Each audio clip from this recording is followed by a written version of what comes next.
Okay, good morning. I'm going to do another video after you pleaded, begged and cajoled me not to. This is my second little mini video walking tour, Treasures of the City of London, or my own version of the Treasures of the City of London. And if you like this video, like before, as I can't run any pub tours, if you really like it, then I'd appreciate maybe anything between £1 and £5 donated to my PayPal account if you can, and if you really want to. I'm looking across the road from the Bishopsgate entrance to Liverpool Street station at an iconic foodie heaven, the Polo Bar, 24 hours a day, on 3 floors. It's a cozy place to kind of slip into for a cup of tea to wake you up, or a late night breakfast after the pub. Highly recommend it. And in front of me is New Street. New Street is one of those strange streets that the magic of London, so that the more you walk up it, the further away you get from kind of the beating heart of the city, only 200 metres away. And right at the end on the left hand side is a lovely dark wooden pub called the Magpie, which is also the site of London's first fire station, I believe. As we turn around, Hamilton Hall. This is Liverpool Street, so Liverpool Street, all points east on the railway network, and Hamilton Hall, this building here, was the Grand Eastern Hotel, and Hamilton Hall, the pub, used to be the ballroom, or it's part of the ballroom of the Eastern Hotel, and definitely well worth a visit, although it's often very packed. Not now anymore, but often very packed, it being close to a mainland station, all points east, as I say. Okay, we're going to head down Bishopsgate. Street full mostly of just red buses and black taxis, not so much traffic anymore. I've got an interesting story about double-decker buses and the origin of double-decker buses, kind of iconic. Public transport, the Red Bus of London, originally buses would have been enclosed single decks, omnibus with seating upstairs. My theory is that the double-decker bus evolved because of perverts. Bear with me. So originally, as I said, the omnibus would have been an enclosed lower single deck, curving staircase at the back, so you could sit at the top, but it was open to the elements. And what happens is that people would sit at the top, and then over time, when they found that men would be looking up women's skirts, they put up modesty boards along the sides so that could no longer take place. And then eventually, after the modesty boards were built up the sides of the upper deck, they decided to put a roof on, thus making the double-decker bus that we know and love now. And so double-decker buses evolved because of perverts, and I can hear the backlash now. You know, bloody tour guides coming over here with their half-baked accusations about our public transport icons. But yeah, check it out, it's possibly true. So I'm heading south down Bishopsgate.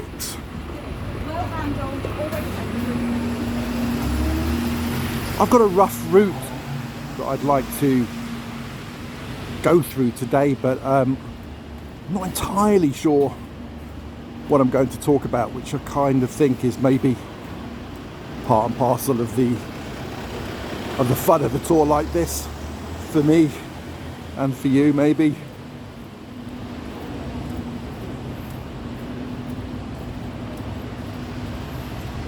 So it's early morning, early Tuesday morning in October, late October. Expect to see a lot more people around, but of course the city is reasonably empty. COVID again, and I guess once again, even after COVID,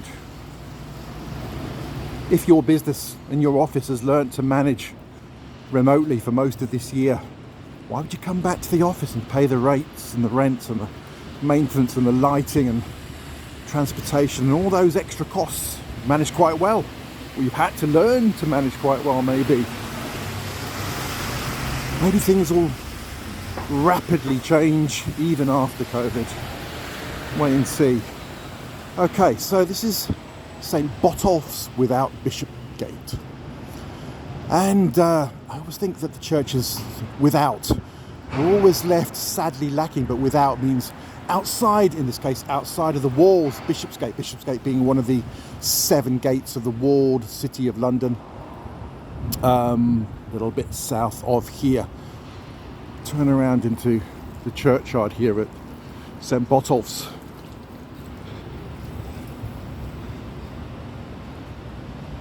This memorial cross here is said to be the first ever memorial cross that sprang up in the country as a memorial to those who fell in the Great War, the First World War, 1914 to 1918. I don't know if that's completely true, but it's said to have been.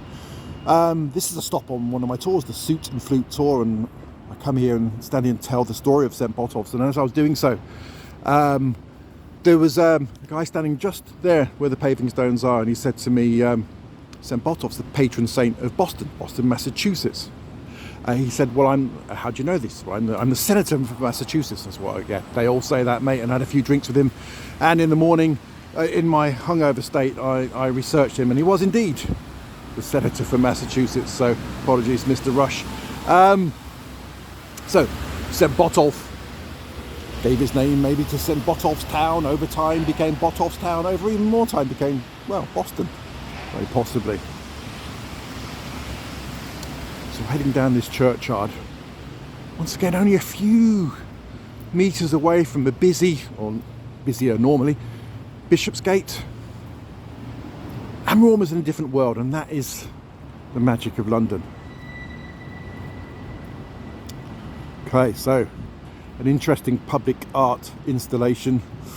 Looks like it's been melted with acid, but I guess my personal rule about public art installations is I don't have to like it.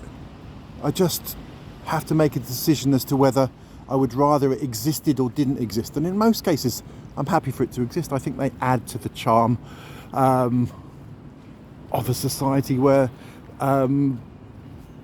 humanity is creative and wants to connect and to belong, and art is one of those things that helps.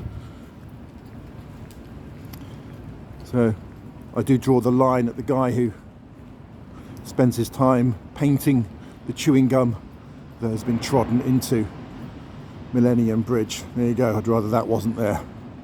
So this beautiful building is actually the Turkish bathhouse, and it would have spread out underneath us in all directions back when, well, Turkish bathhouses were the flavour of the day. It looks like a miniature mosque.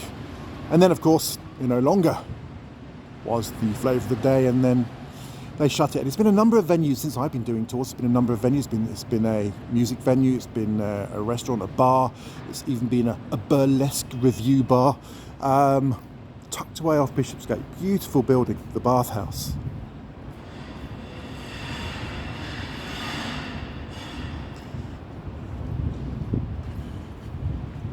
And ever since I've been doing tours and exploring London, this road in front of me takes my breath away. I haven't been enamoured of this road in front of us for a very long time. And this is New Broad Street. Just going to cross over here. And as you look at these buildings all the way along here, maybe you, like me, imagine that you are in some kind of period drama. Apart from bollards maybe, but New Broad Street. No, maybe just me.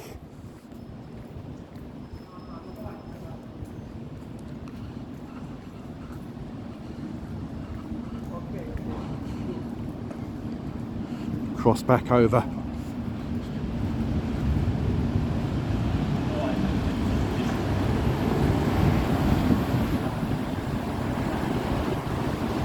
So London buses and black cabs, little else these days. My favourite fact about London black cabs is that they are the height that they are, so that a gentleman can get in still wearing his top hat. Isn't that splendid?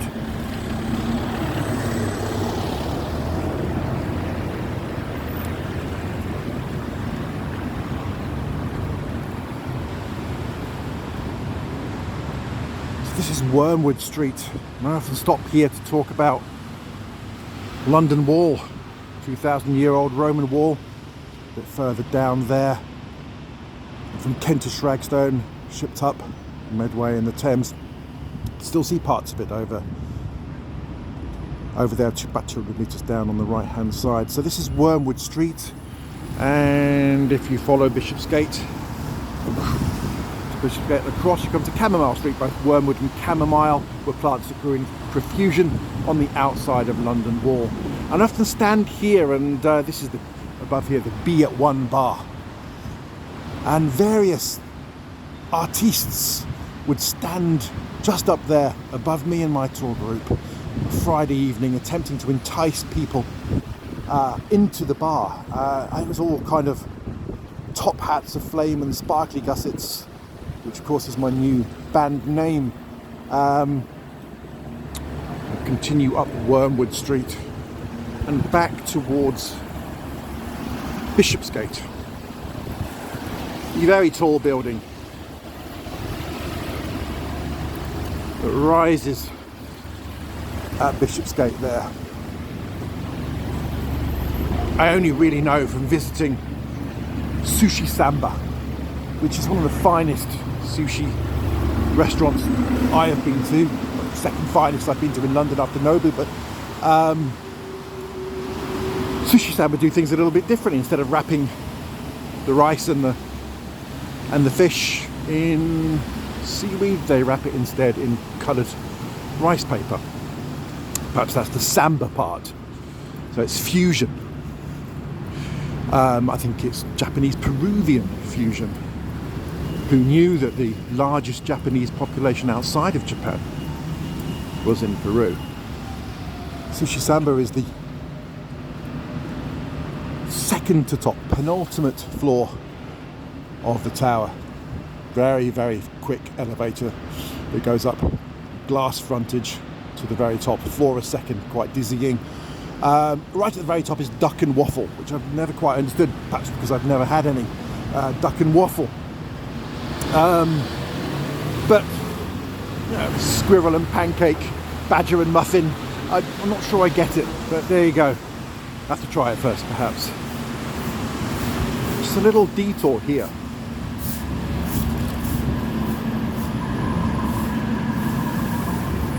Buses obscuring my view of this church. When I passed this, it was always something that was piqued my interest. That's St Ethelburga's church. Now, in 1992, when the IRA visited its political violence upon London again, the Baltic Exchange was destroyed in a bomb, but as a result of that bombing, also the back of St Ethelburga's church was ripped out. Since then, it has become an international centre for peace and reconciliation, and there's even, I believe, a Bedouin tent at the back. I often wonder about St Ethelburga, whether she was the sister, historically, of St Etheldreda. So the story goes, St Etheldreda, the oldest Catholic church in London, is St Etheldreda's over by Holborn Circus and the Garden area on another one of my tours. St Etheldreda had three sisters, Ethelburga, Withburga and Sexburga, and I often wonder whether this Ethelburga is the same one. I mean, perhaps it's a very common name. Sexburga is my favourite sister, of course, made famous by that Tom Jones classic, Sexburga, You're My Sexburga, alongside other meaty Tom Jones classics such as Thai Yellow Brisket and My, medallions of pork. And above there is, of course, looming majestically is the gherkin. I often stop here and talk and give a few interesting facts about the gherkin, and only one piece of curved glass on the entire building, right at the very top. It's only about 3 meters taller than its fattest circumference in the middle, and if you were to magically transport Niagara Falls to stand alongside the gherkin, well, the gherkin would be 2.5 to 3 times taller than Niagara Falls. There you go. and go back up here and across.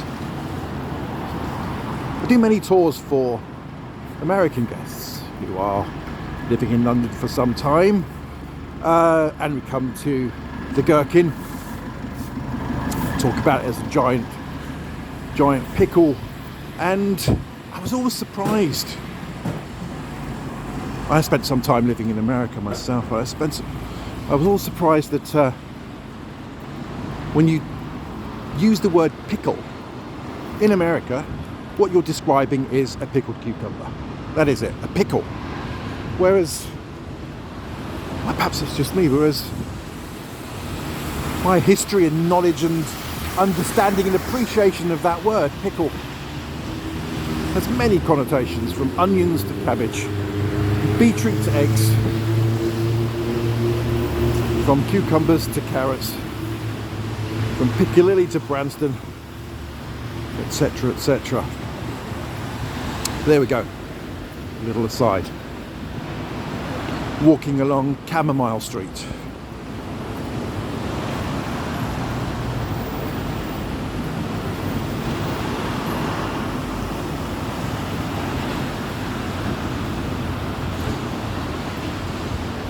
There's been a raft of new buildings thrown up in the City of London in the last decade, all given quite, well, unimpressive names. The cheese grater, the walkie-talkie, etc, etc. Maybe their lack of architectural beauty is compensated by possessing a populist name. I don't know, something to think about. Apologies for the noise here.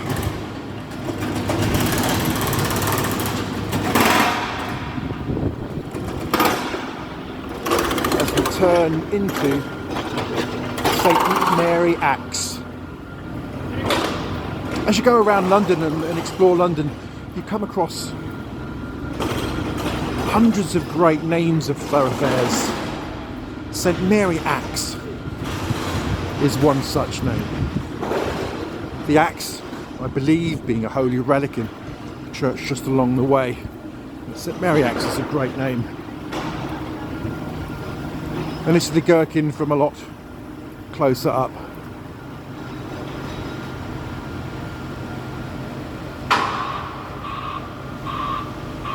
Dizzying heights. There we go.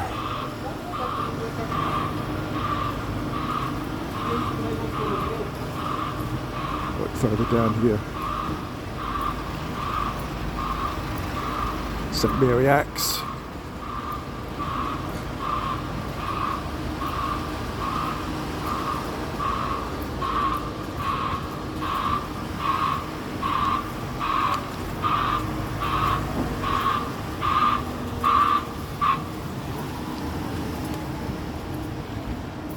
One of my kind of favourite crossroads in the whole of London. Just a little way up ahead.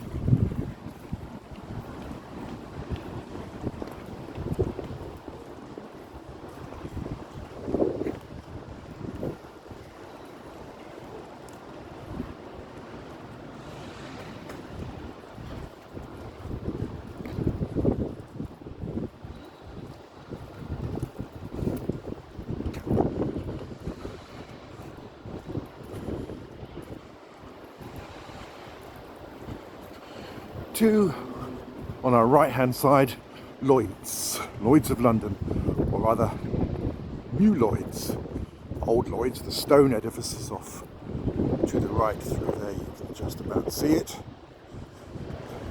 Some people hate this building. New Lloyd's, that is. I really, really like it.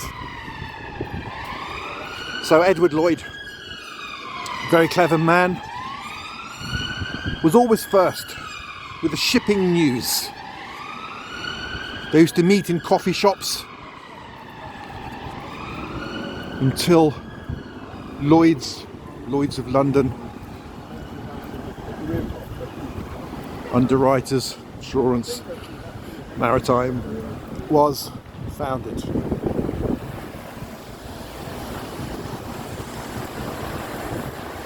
Going to cross over. And inside Lloyd's, famously, is the Lutine bell from the French frigate La Lutine. Traditionally rung once for bad news and twice for good news. The ship was lost at sea, etc. Now, only really rung ceremonial occasions.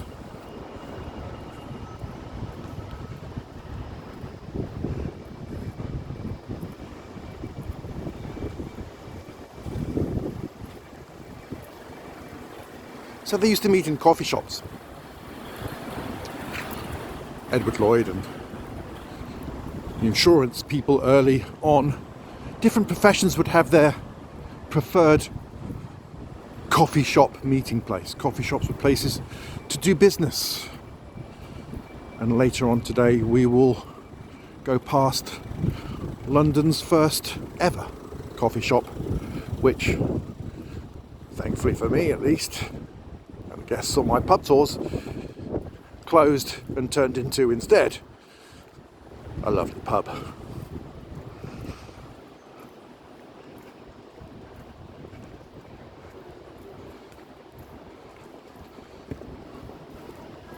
Past the back of Lloyd's, along Lime Street, into the entrance to a jewel in London's crown, Leadenhall Market. The beautiful red and gold market that stretches corridors off to the left. We talk about London's famous markets. People mention the grand ones, famous ones, but often neglect to mention Leadenhall Market. Note the dragons, the silver dragons. On either side, the dragons of the City of London. It was Dick Whittington who was the prime force behind creating a market here originally.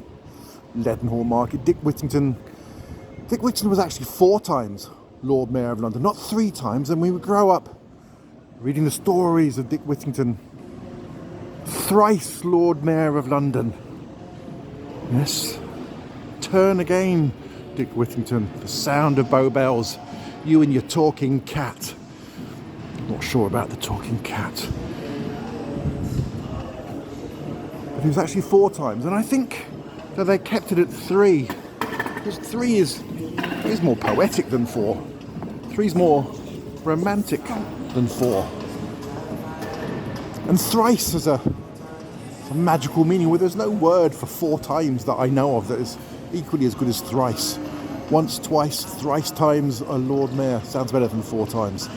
And this ends my suit and flute pub tour. This is the Lamb. Been around for quite some time. Lara Croft drove past here in Tomb Raider. John Wayne was thrown out of the windows here. I think it was in the film Mitcham. A couple of Dickens adaptations filmed upstairs, and what we do is we come here, we get a pint, and we stand outside in the majesty. That is Leadenhall Market.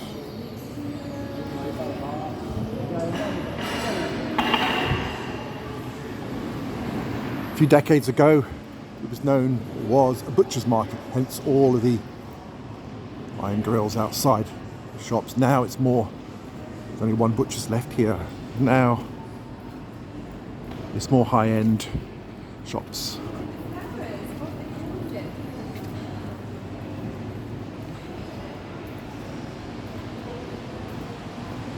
And we'll come to the end of Leadenhall Market.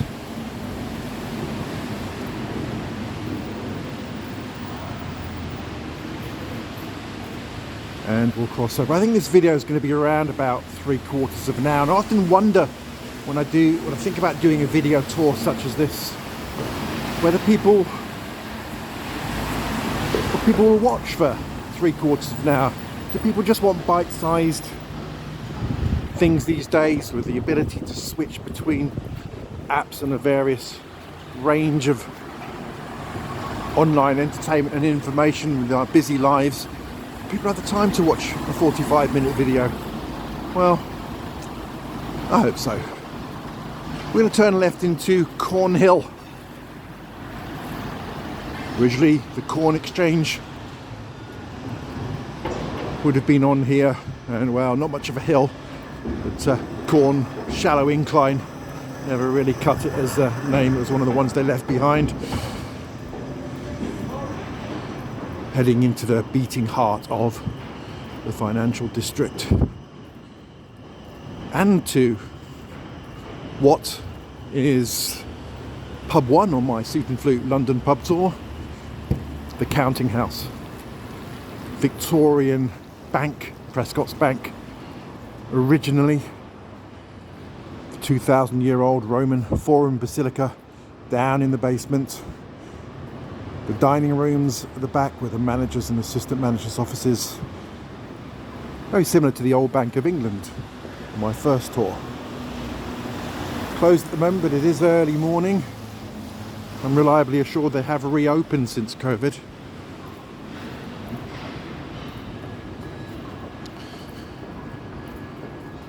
As we turn left round here, look at the majestic entrance to St Michael's Cornhill. And I said earlier that we would go and see London's first ever coffee shop. Well, it's down this little alleyway, St Michael's Alley. Familiar to those of you who have done the Suit and Flute, because this is pub 2. First ever coffee shop in London.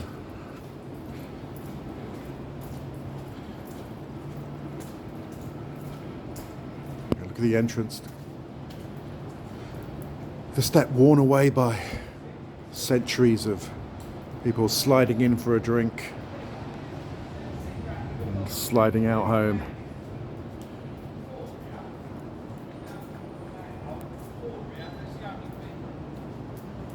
Also known as,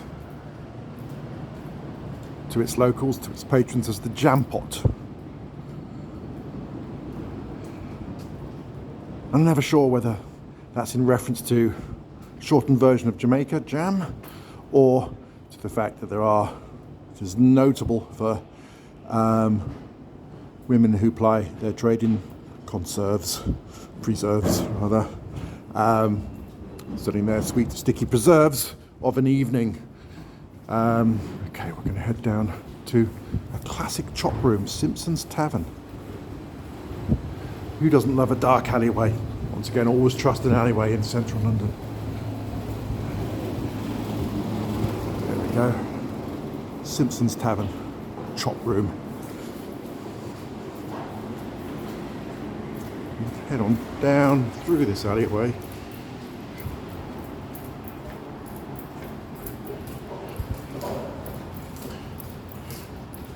And back into Cornhill. And in front of us looms the Royal Exchange.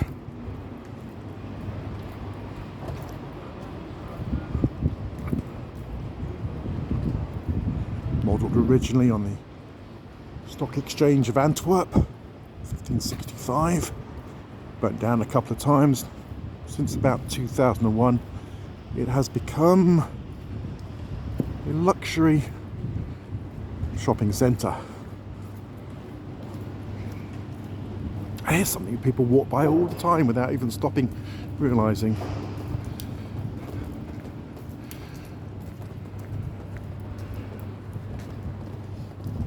Here we go.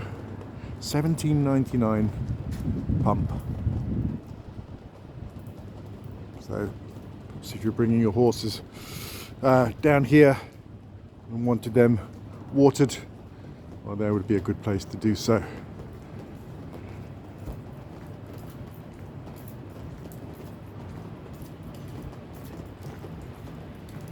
Continuing along Cornhill and down the side of the Royal Exchange.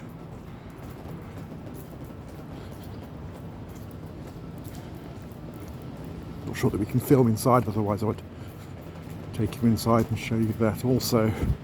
It's beautiful.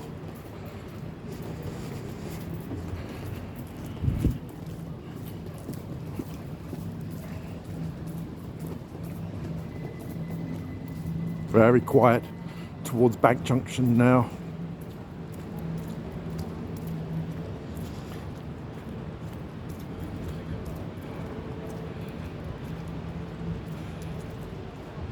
This is quite interesting. Chief engineer, railway engineer, and this statue acts also as an underground tube ventilation shaft. So the engineer sits on yet another piece of engineering. And here is the front of the Royal Exchange. We're going to go up here. I'll talk about where we are. The little dragons above the lanterns. A small, very cute reminder that we are in city territory.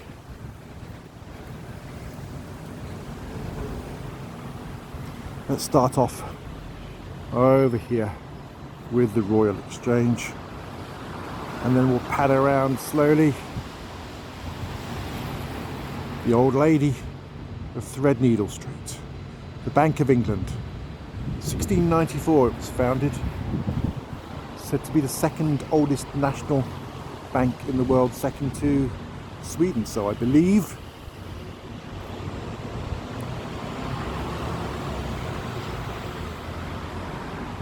And as we move around, column building.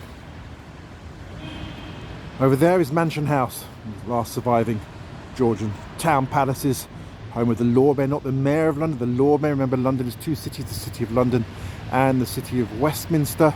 Ceremonial banquets held at Mansion House, of course. Livery companies invited to do the same. Interesting, a famous London question is, name the tube station that contains all 5 vowels. And the answer, of course, famously, was always Mansion House. I always think the residents of South Ealing are livid because they too contain all 5 vowels in their tube station, and they're marching now with pitchforks and torches to the castle, there to burn the trivia monster. This is a statue of Wellington made entirely out of cannon seized from the